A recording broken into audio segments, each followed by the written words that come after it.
신년기도의 다섯째 날, 우리 하나님께서 2021년에를 살아가야 될 우리들에게 주시는 말씀은 믿음 그리고 실천이라는 제목입니다.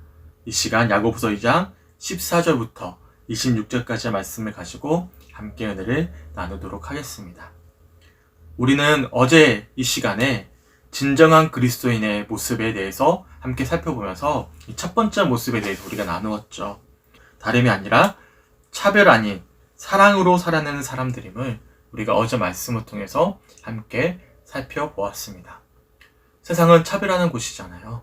너와 나를 구분하는 곳인데 그리스도인들은 이런 세상의 세속과는 달리 경건한 자로서, 거룩한 자로서 구별된 삶을 살아가는 사람들이죠. 그리스도인들은 차별이 아니라 사랑으로 살아내는 사람들임을 우리가 어제 말씀을 통해서 함께 묵상하고 기도했습니다.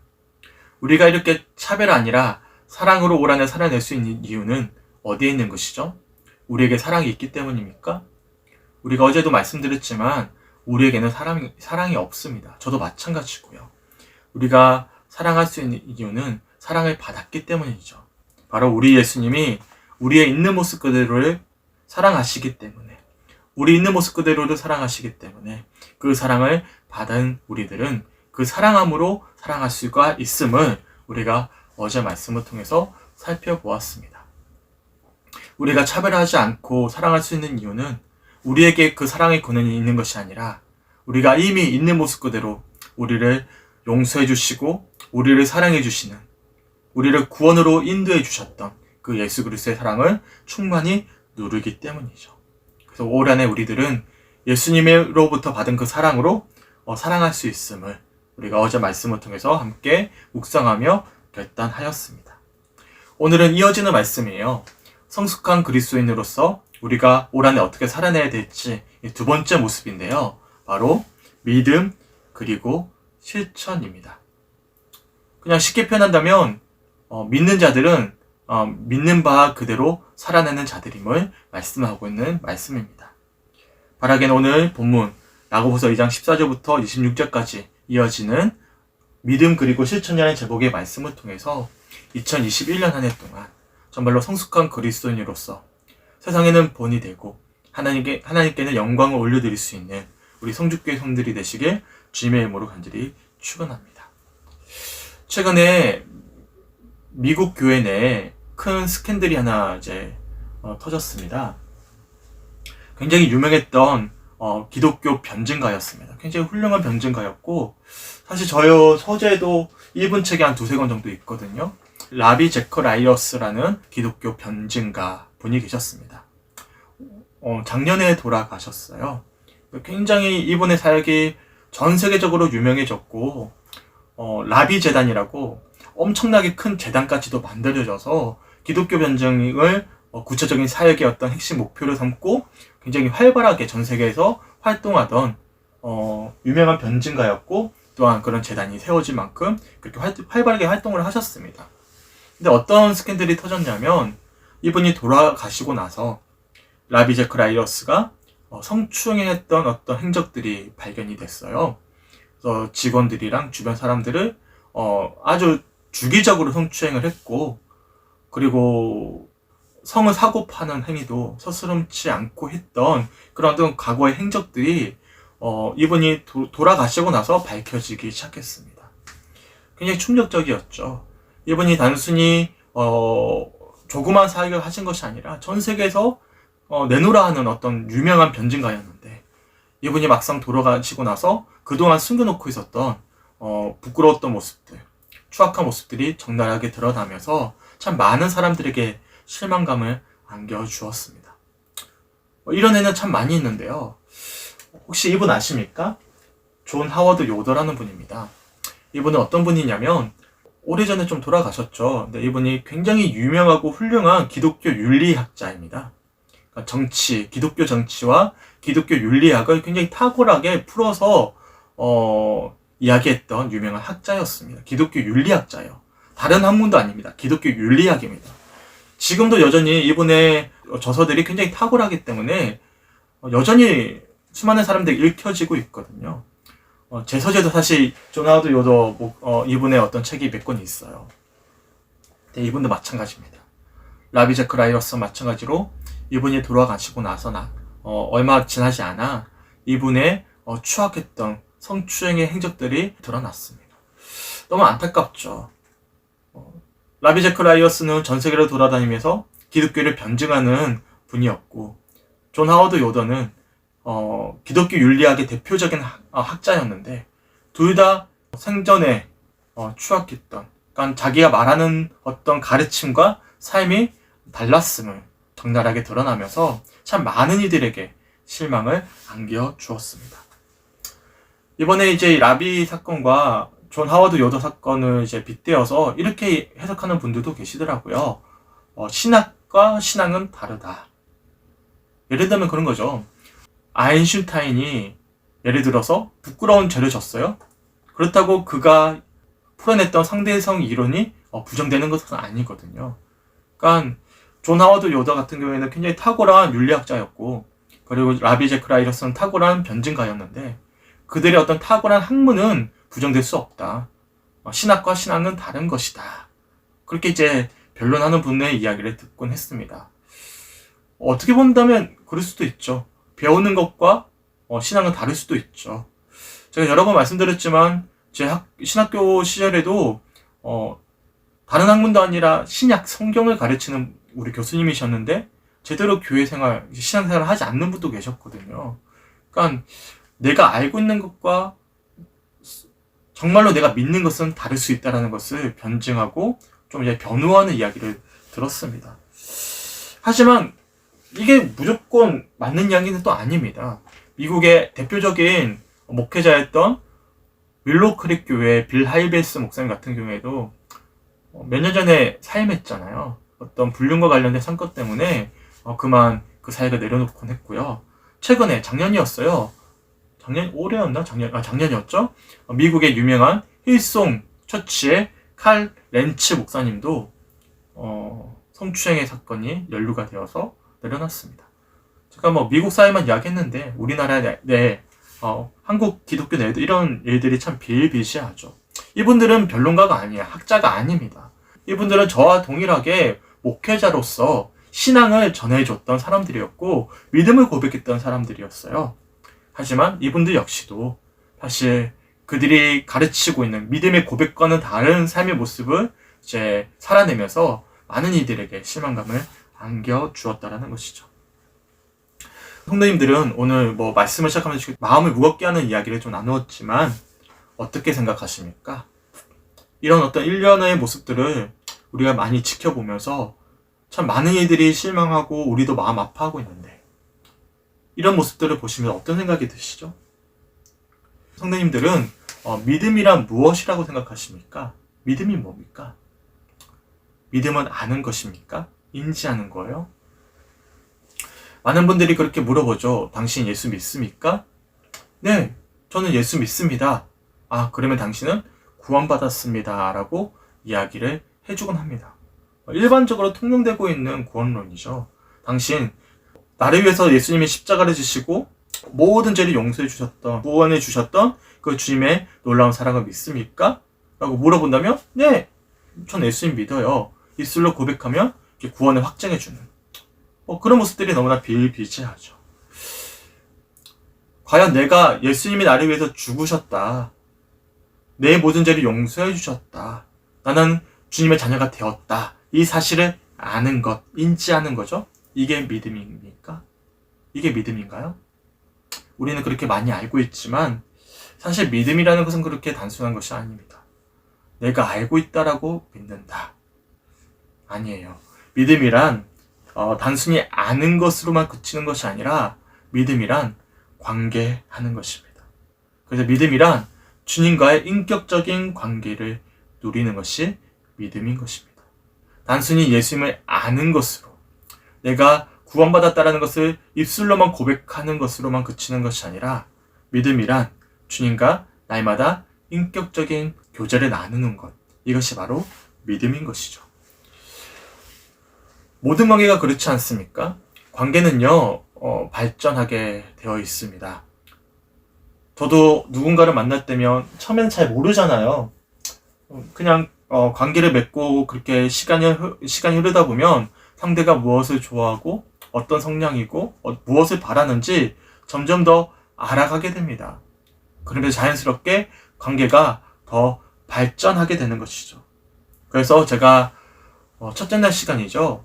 우리는 올 한 해 믿음의 어떤 연륜만 쌓이는 것이 아니라 성숙하고 성장해야 됨을 말씀드리지 않았습니까? 그러니까 주님과의 관계가 깊어지면 깊어질수록 우리가 이 시간 주님의 말씀을 들으면서 주님을 더 알면 알아갈수록 주님과의 관계가 더 넓어지고 깊어진다라는 것이죠. 당연히 관계이기 때문에 당장에 완벽할 수는 없습니다. 처음에는 다툼도 있고요. 오해도 생기고요. 토라지기도 하고 그런 것이죠. 하지만 시간이 흐르면 흐를수록 그 관계가 더 돈독해지고 더 나아가서 이제는 상대를 더 깊이 사랑하면서 상대를 대신해 줄 수 있을 만큼 그렇게 깊은 관계까지 나아갈 수가 있는 것입니다. 그래서 믿음도 마찬가지입니다.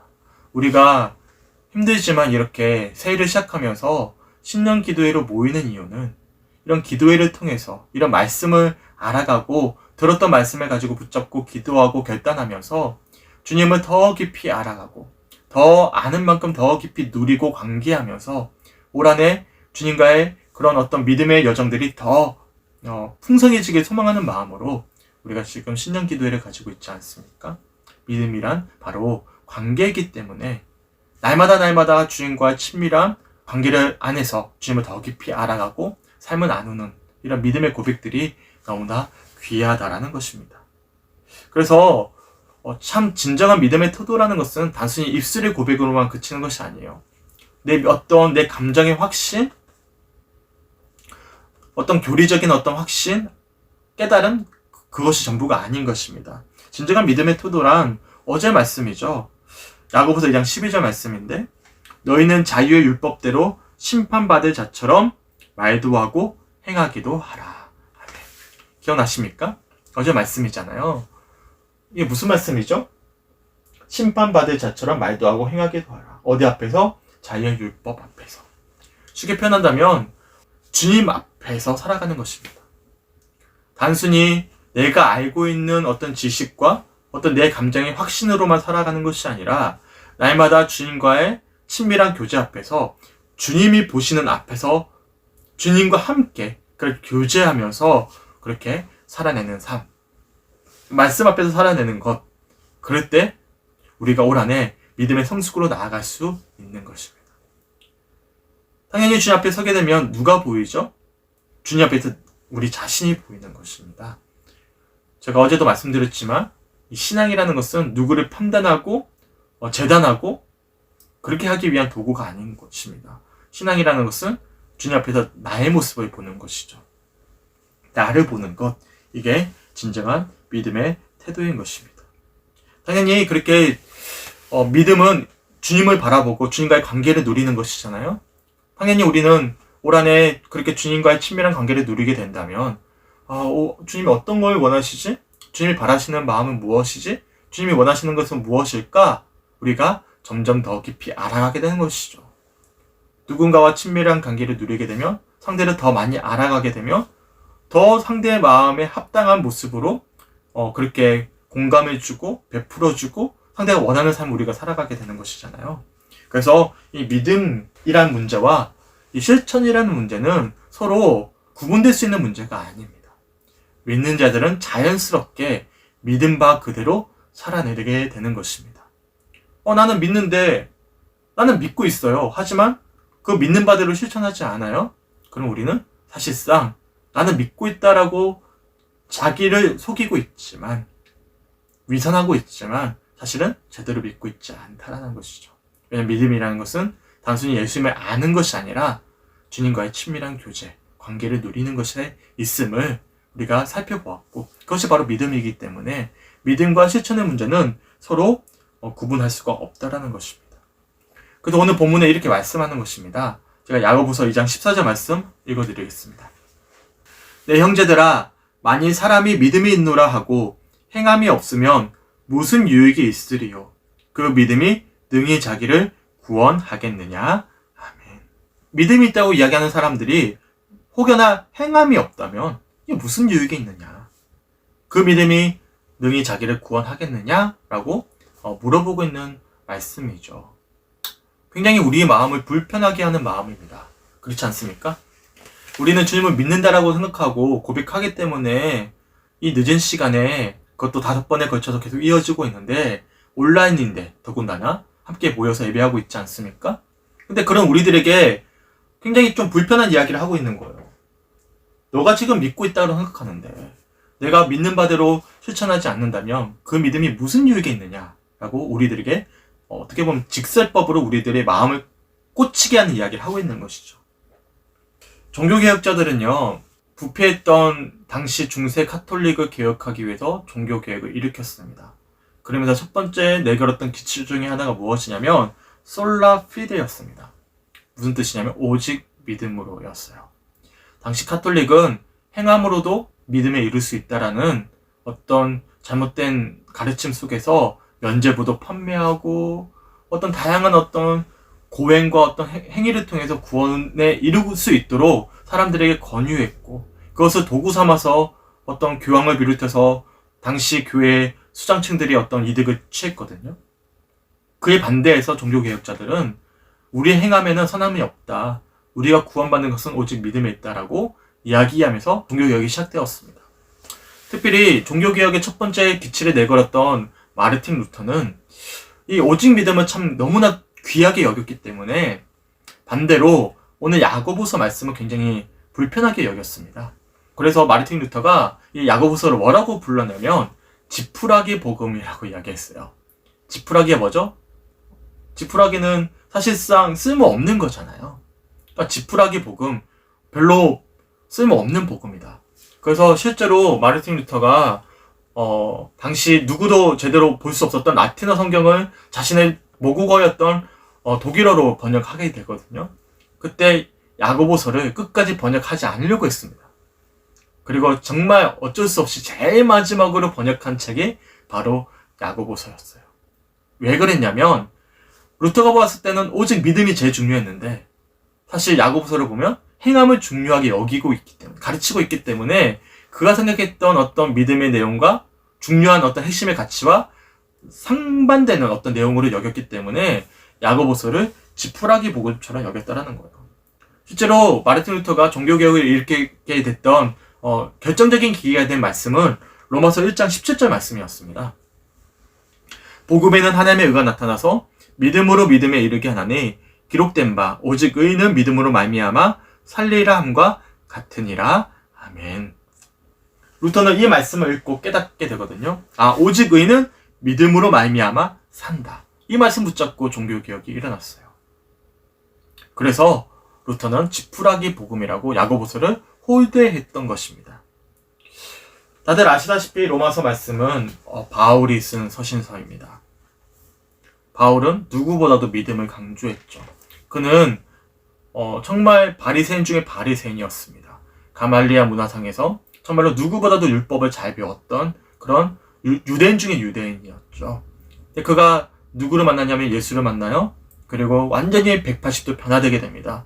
그는 지금까지 율법을 통해서 구원에 이르고자 그렇게 몸부림을 쳤는데 예수 앞에 섰을 때 율법이 아니라 오직 믿음으로 구원에 이를 수 있다는 사실을 알게 된 것이죠. 그래서 바울 서신에는 참 믿음을 많이 강조합니다. 대표적으로 갈라디아서 2장 16절에 보면 이렇게 말씀해요. 사람이 의롭게 되는 것은 율법의 행위로 말미암음이 아니요 오직 예수 그리스도를 믿음으로 말미암은 줄 알므로 우리도 그리스도 예수를 믿나니 이는 우리가 율법의 행위로서가 아니고 그리스도를 믿음으로써 의롭다함을 얻으려 함이라. 율법의 행위로서는 의롭다함을 얻을 죄가 없느니라. 아멘. 참 유명한 말씀이죠. 우리가 구원에 이룰 수 있는 것은 율법의 행위가 아니라 오직 믿음으로 의롭다함을 받는다라고 말씀하고 있는 대표적인 말씀입니다. 또한 로마서 3장 28절에도 이렇게 말씀하셔요. 한번 읽어드리겠습니다. 그러므로 사람이 의롭다 하심을 얻는 것은 율법의 행위에 있지 않고 믿음으로 되는 줄 우리가 인정하노라. 사람이 의롭다 하심을 얻는 것은 율법의 행위에 있는 것이 아니라 오직 뭘로 된다고요? 믿음으로 되는 것을 우리가 인정한다. 라고 사도 바울이 로마 교인들에게 말씀하고 있는 것이죠. 우리는 이런 어떤 종교개혁자들의 가르침과 또한 어떤 이런 사도 바울의 가르침을 인용해서 지금까지 우리가 어떻게 믿어왔고 고백해왔냐면, 대표적으로 예수 천국 불신 지옥과 관련된 어떤, 이건 굉장히 좀 노골적으로 표현한 거지만 사실 우리가 믿고 있는 어떤 대부분의 어떤 구원론의 핵심 가치는 사실 이 표현에서 벗어나지 않습니다. 오직 믿음으로 말미암아 구원받는다. 맞습니다. 오직 믿음으로 말미암아 구원받습니다. 우리에게는 선한 것이 하나도 없습니다. 하지만 로마서 12장부터는 전혀 다른 이야기를 시작합니다. 로마서 12장 1절 한번 읽어드릴게요. 그러므로 형제들아, 내가 하나님의 모든 자비하심으로 너희를 권하노니 너희 몸을 하나님이 기뻐하시는 거룩한 산 제물로 드리라. 이는 너희가 드릴 영적 예배니라. 아멘. 앞에서는 오직 믿음으로 말미암아 구원을 받아야 된다라고 이야기했던 사도 바울이 로마서 12장부터는 조금 성격이 달리해서 이 믿음으로 구원받은 자들이 어떻게 살아내야 될지에 대한 구체적인 모습들에 대해서 이야기하기 시작합니다. 그래서 로마서 12장 이후부터의 대부분의 어떤 표현들을 좀 묵상해 보시면 야고보서 말씀과 크게 다르지가 않아요. 사랑을 참 강조하죠. 시간이 많이 가기 때문에 더 자세히 말씀드리지 않겠습니다. 한번 읽어보세요. 우리가 아는 로마서 말씀과는 좀 다른 성향의, 그러니까 실천을 참 강조하는, 특별히 사랑할 것을 강조하는 말씀들이 로마서 12장 이후에 참 많이 등장합니다. 그러니까 오직 믿음으로 구원받지만 오직 믿음으로 구원받은 이 믿음이 확증되는 것은 우리의 삶의 열매로부터 찾아볼 수 있음을 말씀하고 있는 것입니다. 우리 예수님도 마태복음 7장 이렇게 말씀하셨잖아요. 이 나무가 정말 좋은 나무인지가 확증되는 것은 오직 뭘로 안다고요? 그 나무가 맺는 열매로부터 알 수 있다라고 말씀하셨어요. 그러니까 믿음이라는 것은 자연스럽게 실천함으로 나아가게 된다는 것이죠. 더군다나 마태복음 5장 17절과 18절, 어제 말씀 제가 소개해드렸는데 한번 읽어드릴게요. 내가 율법이나 선지자를 폐하러 온 줄로 생각하지 말라. 폐하러 온 것이 아니요 완전하게 하려 함이라. 진실로 너희에게 이르노니 천지가 없어지기 전에는 율법의 1.1획도 결코 없어지지 아니하고 다 이루리라. 아멘.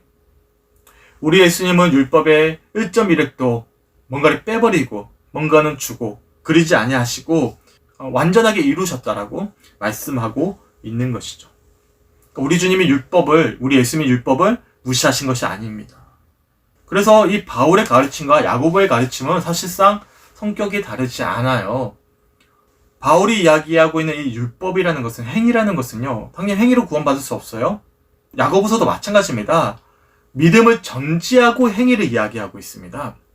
그러니까 행위를 통해서 우리가 믿음을 얻게 된다라고 이야기하는 것이 아니라 믿는 자들에게는 자연스럽게 행함으로 그 열매가 나타날 수밖에 없음을 말씀하고 있는 것이죠. 그래서 바울과 야고보의 가르침은 사실상 다르지가 않아요. 믿음은 자연스럽게 실천으로 나아가게 된다라는 말씀을 말씀하고 있는 것입니다. 그래서 야고보서 2장 14절에 이렇게 말씀해요. 내 형제들아, 만일 사람이 믿음이 있노라 하고 행함이 없으면 무슨 유익이 있으리요? 그 믿음이 능히 자기를 구원하겠느냐? 아멘. 뭐라고 이야기하고 있죠? 그 믿음이래요. 그냥 믿음이 아니에요. 실천이 없는 믿음을 지적하고 있는 것이죠. 믿음에는 당연히 유익이 있죠. 왜요? 우리는 오직 믿음으로 말미암아 구원을 얻기 때문에 그렇습니다. 하지만 지금 야고보 사도가 이야기하고 있는 부정적인 모습은 믿음이 아니라 그 믿음입니다. 그 믿음은 사실상 거짓 믿음이죠. 실천이 없는 믿음이고 단순히 머리로만, 어떤 입술의 고백으로만 머물러 있는 믿음이죠. 그 말씀을 하고 있는 것입니다. 그러면 이어지는 15절에 그 믿음에 대한, 그러니까 좋지 못한 모습의 어떤 잘못된 믿음에 대한 하나의 예를 이야기해 주고 있습니다. 제가 15절 한번 읽어드릴게요. 만일 형제나 자매가 헐벗고 일용할 양식이 없는데 라고 가정하고 있습니다. 만일입니다. 만일. 가정법이죠. 만일 형제나 자매가 헐벗고 일용할 양식이 없대요.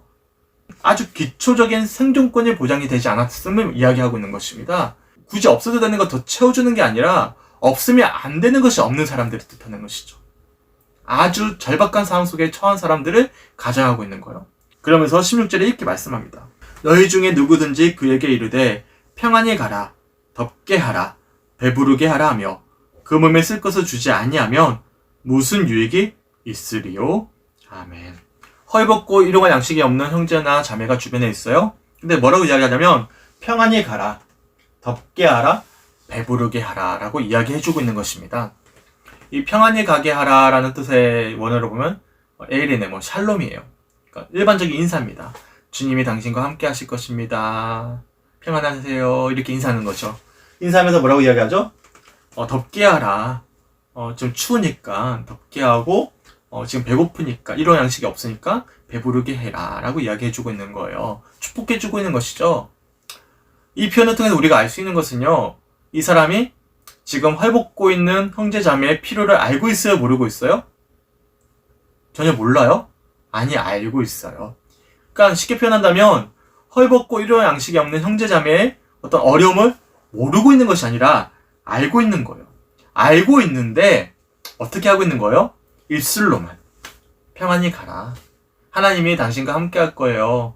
하나님이 채워주실 것입니다. 축복해주고 기도해주고 그렇게 입술로만 위로해주고 쳐버리는 것입니다. 그러면 이렇게 표현하고 있는 거예요. 그 몸에 쓸 것을 주지 아니하면 무슨 유익이 있으리요. 우리가 참 그럴 때가 많죠. 상대방의 어려움을 알고 있는데 기도할게요. 저도 참 그럴 때가 많거든요. 입술 어떤 버릇처럼 기도하겠습니다. 기도하고는 막상 정말 필요함을 채워주지 않고 외면할 때가 참 많이 있습니다. 그냥 인사치레처럼 넘어가는 거죠. 기도할게요. 주님이 당신 함께하기 원합니다. 축복합니다. 그리고 정말 그들의 어떤 생존권에 필요한 기초적인 어떤 어려움을 그냥 외면하고 넘어갈 때가 분명히 있다라는 사실입니다. 그러면서 뭐라고 이야기하냐면 2장 17절에 이렇게 말씀합니다. 이와 같이 행함이 없는 믿음은 그 자체가 죽은 것이라. 참 우리의 마음을 서늘하게 하는 말씀이죠. 아는 것을 삶 속에서 살아내지 않는 믿음은 사실상 죽은 것이다. 죽었다라는 것은 사실상 믿음이 아니었음을 이야기하고 있는 것이죠. 한국 기독교 내에 얼마나 믿음의 확신을 가지고 있는 사람들이 참 많이 있습니까? 하지만 우리가 정말 믿는 대로 살아가고 있습니까? 내가 받은 그 사랑으로 또 사랑하고 있습니까? 라고 저 자신에게 먼저 물어본다면 저부터도 난 그렇게 살고 있어요 라고 자신만만하게 이야기할 수가 없어요. 저 역시도 마찬가지죠. 그래서 주님께서 우리들에게 이런 말씀을 2021년 한 해를 살아가면서 주시는 것 같습니다. 그러면서 기억하셔야 될 것은요, 그절 말씀이죠. 야고보서 1장 27절에 진짜 경건이 어떤 경건인지에 대해서 말씀해 주신 거 기억나십니까? 한번 읽어드릴게요. 하나님 아버지 앞에서 정결하고 더러움이 없는 경건은 곧 고아와 가부를 그 환난 중에 돌보고 또 자기를 지켜 세속에 물들지 아니하는 그것이니라. 아멘. 하나님 앞에서 정결하고 더러움이 없는 경건은 무엇이라고요? 상대방의 어떤 어려움을 알고 있는 것? 알아서 그냥 종교적으로 기도해 주는 것? 인사치레해 주는 것? 아니라는 것입니다. 진짜 경건은 정말로 내가 아는 만큼 그들의 필요를 채워주고 그들을 위해서 정말로 마음 아파하며 공감하며 그 사랑을 흘려보내는 것. 이게 바로 진짜 경건임을 우리가 이틀 전의 말씀을 통해서 함께 살펴보았습니다. 그래서 믿음을 자연스럽게 뭘로 나아가게 되냐면 실천함으로 나아가게 되는 것입니다. 당연히 이 말씀이 우리 마음을 어렵게 하지만 너무나 감사한 것은요. 제가 앞에서 말씀드렸잖아요. 우리가 차별하지 않고 사랑할 수 있는 근원이 어디에 있죠? 우리에게 사랑이 있기 때문입니까? 우리가 올해부터는 차별하지 않고 사랑해야지 그렇게 결단한다고 될 문제입니까? 우리가 시험을 만날 때 말씀도 마찬가지잖아요. 기억나십니까? 우리가 인내하는 게 아니죠. 인내함으로 나아가게 된다라고 말씀드렸잖아요. 내가 인내하는 게 아니에요. 우리가 믿음의 근원을 어떤 기쁨의 근원을 주님께 두게 될 때면 주님이 인내함으로 우리를 인도하심에 대해서 우리가 함께 살펴보지 않았습니까? 마찬가지예요. 우리가 사랑할 수 있는 이유는 내가 믿는 바대로 살아낼 수 있는 이유는 내가 정말로 주님을 믿고 내 믿음의 근원을 주님께 둘 때면 우리가 자연스럽게 있는 모습 그대로 우리를 사랑하시는 그 주님의 사랑을 날마다의 관계 속에서 누리고 있잖아요. 누리게 되잖아요. 그 사랑을 우리가 나 혼자만 담아둘 수 없어서 넘치는 잔처럼 사랑이 흘러가는 것이잖아요. 그러니까 내가 믿는 바대로 살아낼 수 있는 이유는 내가 노력해서 그렇게 살아갈 수 있는 것이 아니라 자연스럽게 변화된 사람으로 나아갈 수 있음을 우리가 기억하셔야 됩니다. 그러니까 우리 오늘 말씀이 너무나 마음이 어려워. 그래, 오늘부터 결단해야지. 그래, 올 한해는 오늘 주신 말씀처럼 어려운 사람들의 어려움을 외면하지 않고 내 것을 다 나눠줘야지. 그렇게 내가 한번 올 한해 결심하고 결단을 한번 해볼 거야. 제가 그 말씀을 드리는 것이 아닙니다. 실천이 먼저가 아니에요. 실천은 자연스럽게 뭘로부터 이어지냐면 진정한 믿음으로부터 이어집니다. 혹여나 믿음 없는 행위는 뭘로 이어지죠? 자기 의로 드러납니다. 사랑받고 사랑하지 않는 사랑은, 달리 표현한다면 내가 하는 사랑은 결국에는 뭔가를 요구하게 마련이고 뭔가 내 것이 드러나게 마련입니다. 이것이 의도적이든 의도적이지 않든, 내가 드러나든 그렇지 않든 상대방이 그렇게 놔두질 않는 것입니다. 세상이 우리를 그렇게 놓아두지 않아요. 내 의로, 그렇게 내 힘으로 사랑했어요? 나는 그 사랑을 드러내고 싶지 않았어요. 하지만 이 완악한 세상이 우리를 그렇게 두지 않습니다. 그래서 정말로 순수하게 봉사했던 분들이 나중에는 의인이 돼버리고, 그 의인이 된 분들이 나중에는 어떤 자기의 어떤 경건함을, 어떤 의로움을 드러나게 되는 것은요, 처음부터 그랬던 것이 아니에요. 세상이 그렇게 만들어버린, 제가 그렇게 만들어버린 것이죠. 그래서 중요한 것은요, 내가 사랑하는 것이 아닙니다. 내가 이 말씀 들었으니까 내가 잘못했구나, 올해부터 그렇게 한번 노력해봐야지, 제가 그 말씀을 듣는 것이 아니에요. 야고보서도 마찬가지입니다. 지금 걔도 뭐를 강조하고 있냐면 행동해야 돼, 어려운 사람 도와야 돼, 그걸 계속 강조하고 있는 것이 아니라 행함 없는 믿음이 문제라고 이야기하고 있는 거예요. 야고보서에서 계속 지적하고 있는 핵심적인 어떤 잘못된 모습은 행함이 없는 것이 아니라 믿음 없음을, 잘못된 믿음을 지적하고 있음을 기억하셔야 됩니다. 그래서 오늘 이 주신 말씀을 통해서 우리가 돌아보고 결단하고 고백해야 될 믿음의 결단은, 주님, 저에게는 행함이 없습니다가 아니라, 주님, 저에게는 믿음이 없습니다. 주님, 주님의 사랑은 내가 정말로 믿지 못하고 있습니다. 내 마음과는 주님의 사랑이 없습니다. 이 불신앙을, 믿음 없음을 고백하셔야 되는 것입니다. 노력을 결단하셔야 되는 것이 아니라, 내가 믿는 대로 실천하고 있지 못했다면, 2020년 한 해 동안 내가 믿는 바대로 살아내지 못했다면, 이 시간 살아내지 못한 모습을 회개해야 되겠지만, 이 시간 근원적으로 우리가 붙잡아야 될 믿음의 고백은 바로 내 믿음 없음을 고백하는 것입니다. 소망하기는 믿음 그리고 실천함으로 살아낼 수 있는, 그렇게 주님이 주신 사랑으로, 그 사랑으로 살아낼 수 있는 우리 성숙교회 성들이 되시길 주님의 이름으로 간절히 축원합니다. 그러면서 반대 이야기를 하고 있는 거예요.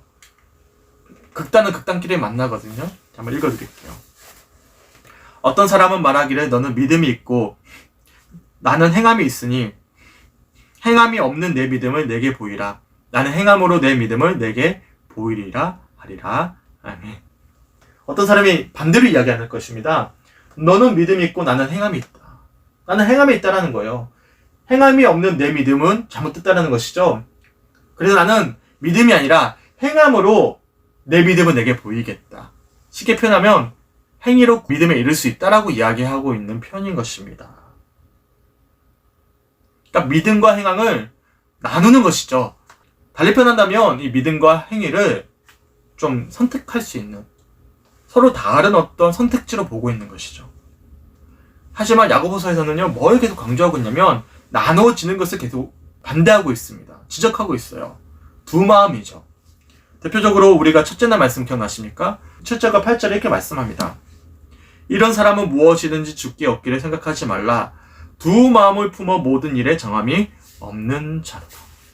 두 마음이에요, 두 마음. 나눠지는 것을 계속 지적하고 있습니다.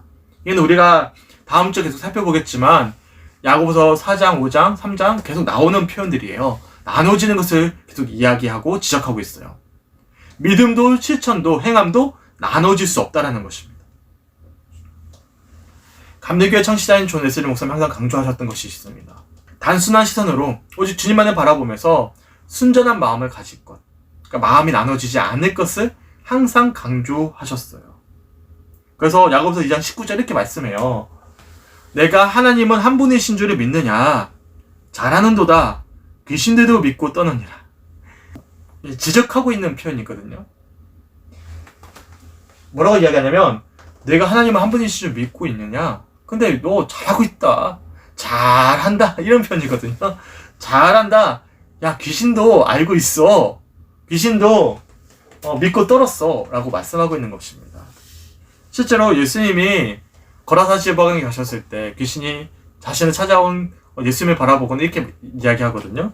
제가 마가복음 5장 7절 말씀을 세 번역을 한번 읽어드릴게요. 큰 소리로 외쳤다. 더없이 높으신 하나님의 아들 예수님, 나와 무슨 상관이 있습니까? 하나님을 두고 애원합니다. 제발 나를 괴롭히지 마십시오. 이 마귀는 알고 있지만 예수님을 따르진 않습니다. 예수님께 자신의 삶을 드리지 않아요. 그러니까 암과 실천함이 분리되어 있는 것이죠. 하나 되는 것이 아닙니다. 너희는 지금 하나님 한 분이신 줄 알고 있는데 왜 너희는 두 마음을 품고 있느냐? 달리 표현한다면 왜 믿음과 실천을 달리 보고 있느냐라고 지금 지적하고 계시는 것입니다. 그러니까 이 믿음이라는 것과 실천이라는 것은 따로따로 있는 것이 아닙니다. 이 믿음과 실천이 교집합이에요. 함께 있는 것이죠. 따로 볼 수 있는 성격의 문제가 아님을 말씀하고 있는 것입니다. 그래서 야고보서 2장 20절 이렇게 말씀해요. 아, 허탄한 사람아, 행함이 없는 믿음이 헛것인 줄을 알고자 하느냐. 그래서 행함이 없는 믿음은 헛것이다라고 말씀하고 있어요. 당연히 믿음 없는 행함도 헛것인 것이고요. 소망하기는 2021년 한 해 동안 믿음과 실천이 따로따로 그렇게 보여지는 삶이 아니라 받은 그 사랑대로 사랑하면서 주님을 믿는 그 믿음대로 믿는 바대로 살아낼 수 있고 그렇게 진정한 성숙한 그리스도인으로서 올 한해 진정한 믿음의 여정을 걸어갈 수 있는 우리 성주교회 형들이 되시길 주님의 이름으로 간절히 축원합니다. 그러면 이어지는 말씀에 두 인물을 비교해주고 있습니다. 예로 들고 있어요. 한 사람은 아브라함이고 한 사람은 라합입니다. 둘 다 어떤 사람들이죠?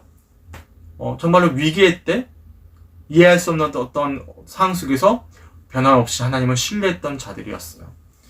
자신들의 믿는 믿음과 어떤 삶의 어떤 고백이 구분되지 않았던 어떤 진정한 믿음의 모습을 보였던 대표적인 두 인물을 비교해주고 있고 소개해주고 있습니다.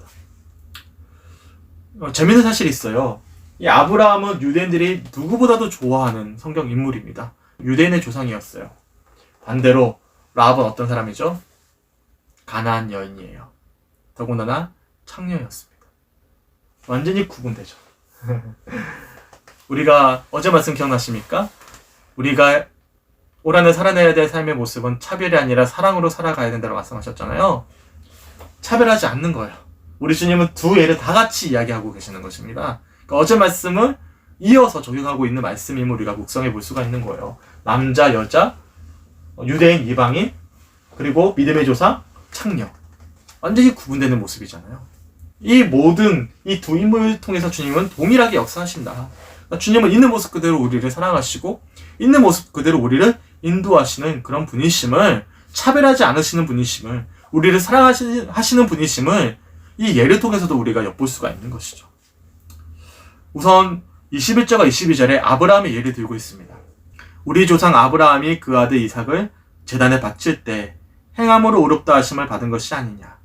내가 보고니와 믿음이 그의 행함과 함께 일하고 행함으로 믿음이 온전하게 되었느니라. 아멘. 유명한 말씀이죠. 창세기 22장에 아브라함이 누구를 바치려고 하죠? 네, 이삭을 바치려고 합니다. 주님이 낳을 수 없는 이 100세 때 이삭을 낳게 해주셨는데 당연히 주님께서 가장 선한 길로 인도해 주실 것임을 뭐 한 거죠? 신뢰한 어떤 믿음의 고백인 것입니다. 하나님이 죽이라고 했으니까 죽여야지 어떤 그런 전제로 한 것이 아닌 것이에요. 우리 주님은 가장 선하신 분이시다. 이어서 23절 이렇게 말씀합니다. 제가 읽어드릴게요. 이에 성경에 이른바 아브라함이 하나님을 믿으니 이것을 의로 여기셨다는 말씀이 이루어졌고 그는 하나님의 벗이라 칭함을 받았나니. 그러면서 이렇게 주님을 신뢰하는 아브라함을 향해서 우리 주님께서 뭐라고 말씀하시냐면 하나님의 벗이다라고 말씀하셨다, 칭하셨다라고 말씀하고 있는 것입니다. 하나님의 벗이 되었다. 뭘 의미하죠? 하나님과의 온전한 관계를 누리는 이임을 말씀하고 있는 표현인 것입니다. 우리가 시험할 때 주님을 소망할 때면, 주님과 친밀한 교제를 나눌 때면 우리가 복을 누린다고 말씀드렸잖아요. 이 복이라는 것이 어떤 소유적인 개념이 아니라 관계적인 개념이라고 말씀드렸는데 바로 아브라함은 복 있는 사람이 된 거예요. 뭐죠? 온전한 주님과의 관계를 누리는 복의 근원이신 주님과 함께하는 삶을, 하나님의 버심을 뭐를 통해서 우리가 알 수 있냐면 믿는 바대로 실천한 그 믿음의 어떤 신뢰의 모습을 통해서 우리가 확인할 수가 있는 것입니다. 이처럼 24절에 이렇게 말씀합니다. 이로보건대 사람이 행함으로 옳다 하심을 받고 믿음으로만은 아니니라 라고 말씀하면서 행함과 믿음을 구분할 수 없음을 야고보서에서 우리가 살펴볼 수가 있습니다. 사도 바울도 마찬가지였어요. 제가 앞에서도 말씀드렸지만 사도 바울과 야고보를 구분할 수 없다라는 사실은 이런 말씀을 통해서 우리가 엿볼 수 있는데, 우선 에베소서 2장 8절과 9절에 이렇게 말씀합니다. 너희는 그 은혜에 의하여 믿음으로 말미암아 구원을 받았으니 이것은 너희에게서 난 것이 아니요 하나님의 선물이라. 행위에서 난 것이 아니니 이는 누구든지 자랑하지 못하게 함이라. 아멘. 첫 번째, 우리가 구원을 받았어요. 뭘로 받았죠? 믿음으로 말미암아 구원을 받았습니다. 하지만 이 믿음은 우리에게서 난 것이 아니라 하나님의 선물이다. 하나님의 선물은 은혜거든요. 하나님의 선물이다 라고 말씀하고 있어요. 그러니까 우리가 구원받은 것은, 우리의 믿음은 행위에서 난 것이 아니라 주님이 주신 것이기 때문에 누구도 자랑할 수 없다라고 말씀하고 있습니다. 그러니까 첫 번째 중요한 것은 믿음입니다. 하지만 이렇게 이야기했던 사도 바울이 이어지는 10절에 이렇게 말씀합니다. 10절도 한번 읽어드릴게요. 우리는 그가 만드신 바라 그리스도 예수 안에서 선한 일을 위하여 지으심을 받은 자니 이 일은 하나님이 전에 예비하사 우리로 그 가운데서 행하게 하려 하심이니라. 아멘. 우리에게 주님께서 믿음을 주신 이유는 뭐 때문이죠? 그리스도 예수 안에서 선한 일을 위하여 우리가 지으심을 받았다. 그러니까 우리가 거듭난 거예요. 새롭게 태어난 것입니다. 뭘로요? 믿음으로 말미암아. 선물로 받은, 은혜로 받은 믿음으로 말미암아 우리가 하나님의 자녀로 지으심을 받았어요. 하지만 이 일은 뭐 때문에 우리가 그렇게 구원받은 것이죠? 행하게 하려 하십니다. 그러니까 믿음은 자연스럽게 행함으로 나아가게 된다라는 것입니다. 결국에는 야고보서에서 말씀하고 있는 믿음과 행함의 관계와 사도 바울이 지금 가르쳐주고 있는 믿음과 행함의 관계가 다르지 않다라는 거예요. 강조점이 좀 다를 뿐이죠. 지금 사도 바울은 어디에 좀 더 강조점을 두고 있냐면 믿음의 강조점을 두고 있는 것이고, 야고보서에서는 행함에 더 강조점을 두고 있는 것입니다. 그러니까 바울은 믿음 없는 행함을 지적하고 있는 것이고, 야고보서는 행함 없는 믿음을 지적하고 있는 것이죠. 같은 이야기를 하고 있는 것입니다. 25절도 마찬가지로 라합 예를 들고 있습니다. 또 이와 같이 기상 라합이 사자들을 접대하여 다른 길로 나가게 할 때 행함으로 의롭다 하심을 받은 것이 아니냐. 아멘. 이거는 여호수아 2장 말씀이죠. 목숨을 내걸고 정탐꾼들을 숨겨주고 그리고 도망칠 수 있도록 도와줬던 가나안 여인 기생 라합에 대한 이야기 다들 알고 계시죠. 그가 그렇게 생명까지도 다 내어줄 수 있었던 이유는 주님을 신뢰했기 때문입니다. 당시 정탐꾼들의 어떤 이야기를 듣고는 라합만 그 주님에 대해서 알았던 것이 아닙니다. 주변에 다른 사람들 알고 있었거든요. 하지만 막상 두려워서 주신 말씀대로 실천한 사람은 라합밖에 없었어요. 그러니까 아는 것이, 삶으로 드러난 것은, 증명된 것은 주님을 신뢰했던 라합밖에 없었다는 것입니다. 그래서 26절에 이렇게 말씀합니다. 영혼 없는 몸이 죽은 것 같이 행함이 없는 믿음은 죽은 것이니라. 이처럼 오늘 말씀을 통해서 우리가 묵상해 볼 수 있는 것은 믿음과 실천은 따로따로 분리해서 볼 수 있는 성격의 문제들이 아니라 믿는 자들은 자연스럽게 믿는 바대로 살아내는 자들임을, 2021년 한 해 동안 우리가 그렇게 살아내야 됨을, 주님이 원하시는 정말로 진정한 믿음의 여정임을 우리가 지금까지 살펴보았습니다. 어제 말씀을 통해서 성숙한 그리스도인들이란 첫 번째, 차별하지 않고 사랑하는 자들입니다. 그리고 오늘 말씀을 통해 우리가 알 수 있는 것은 두 번째, 믿는 바대로 실천하는 자들인 것이죠. 소망하기는 2021년 한 해 동안 그렇게 주님을 더 깊이 사랑하고, 그리고 더 그 받은 사랑으로 사랑함으로 믿음과 실천이 따로따로 노는 그런 외식된 자들이 아니라 믿는 바대로 삶으로 살아내므로 주님께는 영광이고 세상에는 본이 되어지고, 그리고 회복을 소망하며 사랑의 축복의 통로로 쓰임받을 수 있는 사랑하는 성주교회 성도님들의 2021년 한 해가 되시길 주님의 이름으로 간절히 축원합니다. 제가 마지막으로 유진 피터슨 목사님의 메시지 성경을 읽어드리면서 좀 말씀을 마무리하고자 합니다. 오늘 주신 말씀들 잘 천천히 들어보시면서 스스로 좀 다시 한 번 더 돌아보시고 내게 주신 말씀을 한번 정리해 보셨으면 좋겠습니다. 제가 마지막으로 한번 읽어드릴게요. 사랑하는 친구 여러분, 여러분은 온갖 옳은 말씀을 배우기만 하고 아무것도 행하지 않으면서 잘 되기를 바랍니까? 어떤 사람이 믿음을 논하기만 하고 전혀 실천하지 않는다면 그 사람에게 믿음이 실제로 있는 것이겠습니까? 예를 들어 여러분의 옛 친구가 누더기를 걸친 채 굶주리고 있는데 그에게 다가가서 여보게 친구, 그리스도를 입으시게, 성령 충만하시게 라고 말하면서 외투 한 벌이나 밥 한 그릇 주지 않고 떠나간다면 무슨 소용이 있겠습니까?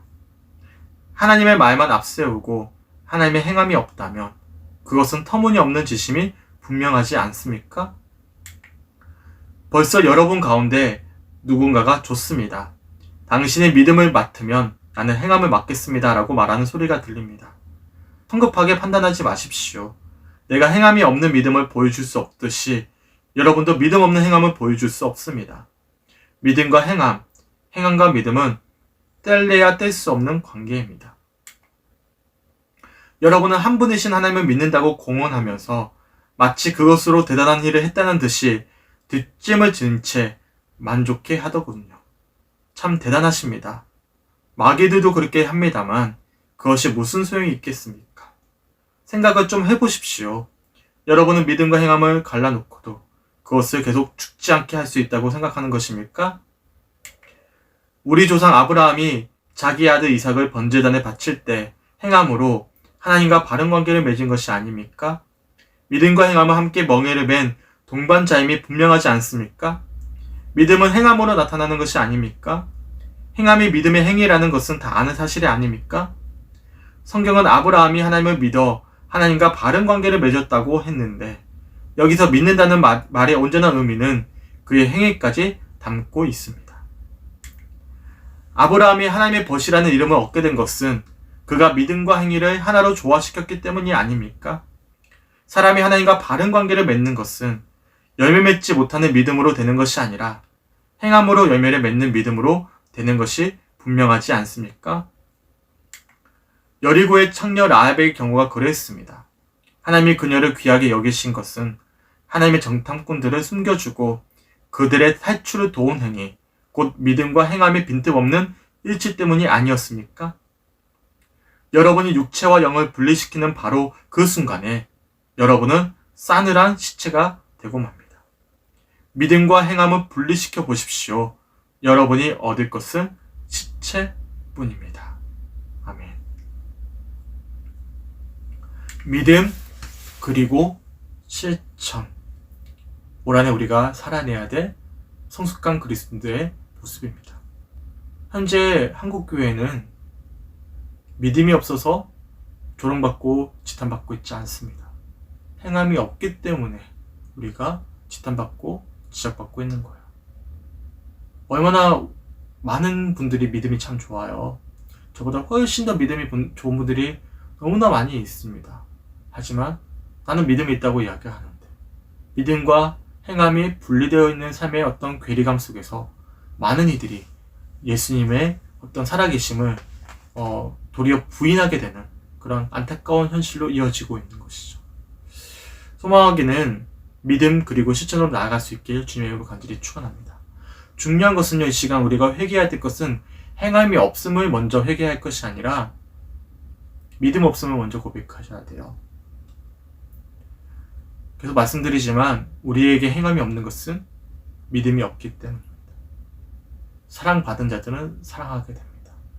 소망하게는 이 시간 첫 번째, 우리의 믿음 없음을 고백하셨으면 좋겠고, 두 번째, 믿는 바대로 행하지 못했음을 고백하면서 이 시간 올 한해 주님의 더 풍성한 사랑을 소망할 수 있는, 그 받은 사랑으로 살아낼 수 있는 우리 성축교회 모든 성도님들이 되시길 주님의 이름으로 간절히 축원합니다. 그래서 2021년 야고보서 주제처럼 더 확실하게 주 앞에 바로 서고, 더 확실하게 믿음의 여정을 걸어갈 수 있고, 더 확실하게 믿는 자로서 세상의 본이 될 수 있는 우리 모두가 되시길 주님의 이름으로 간절히 축원합니다. 우리 함께 기도하고 찬양했으면 좋겠습니다.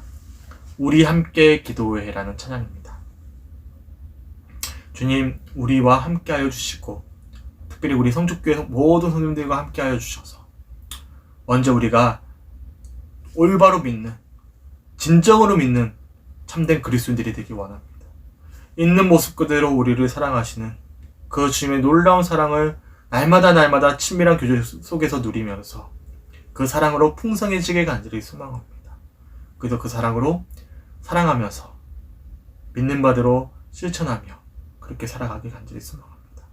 이 시간 우리의 연약하고 완악한 믿음을 돌이키며 회개하고 더 풍성한 주님의 사랑을 소망하면서 함께 기도하는 시간을 가지도록 하겠습니다. 우리 함께 찬양하고 기도하겠습니다. 우리 달빛 마을 찬양 함께 부르시면서 함께 고백하겠습니다.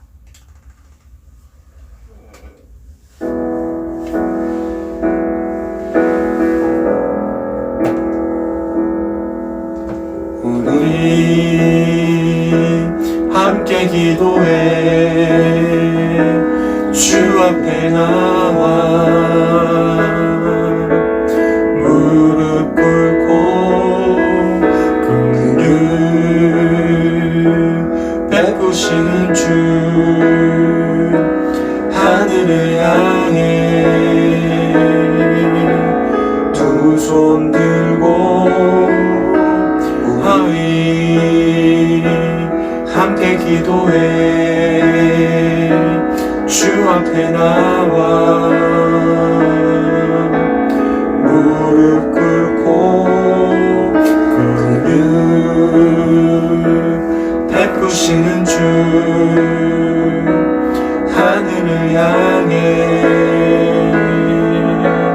두 손 들고 하늘 문이 열리고 은혜의 빗줄기 이 땅 가운데 내리도록 마침내 주 오셔서 의의 빗줄기 우리 위에 부르시도록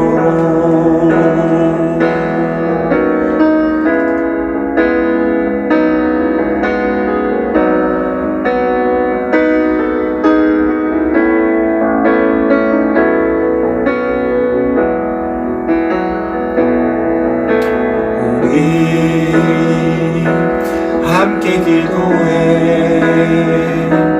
주 앞에 나와 무릎 꿇고 긍휼 베푸시는 주 하늘을 향해 두 손 들고 하늘 문이 열리고 은혜의 빗줄기 이 땅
오셔서 의의 빛줄기 우리 위에 부으시도록 우리 위에 부으시도록 우리 위에 부으시도록